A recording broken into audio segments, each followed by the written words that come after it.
Hi hello welcome to Andhra Prabha. This is Tejaswi.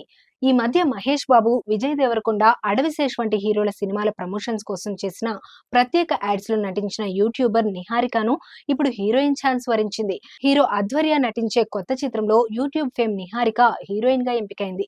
దీంతో ఆమె ఆనందానికి అవధులు లేకుండా పోయాయి.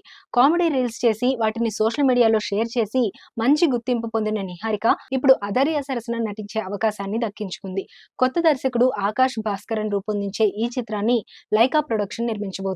ఇందులో నిహారిక న్యూయార్క్ యువతిగా నటించనున్నారు. ఈ సినిమా షూటింగ్ కూడా సింహభాగం న్యూయార్క్ లోనే జరుపుకోబోతోంది. ఈ ప్రాజెక్ట్ కు సంబంధించి వివరాలను త్వరలోనే అధికారికంగా లైకా ప్రొడక్షన్ వెల్లడించనుంది. ప్రస్తుతం నిహారిక అదృష్టాన్ని కోలీవుడ్ అంతా కొనియాడుతోంది. ఇది అసలు ఊహించని పరిణామమని తెలియజేసింది. ఆకాశంలో తేలిపోతున్నానని, నటిగా మంచి గుర్తింపు తెచ్చుకుంటానని, దీనికి కారణమైన ప్రతి ఒక్కరికి ధన్యవాదాలని చెప్పుకొచ్చింది. కాగా ఆ మధ్య మహేష్ బాబు, విజయ్ దేవరకొండ, అడవిశేష్ వంటి హీరోల సినిమాల ప్రమోషన్స్ కోసం చేసిన ప్రత్యేక యాడ్స్ లోనూ నిహారిక నటించింది.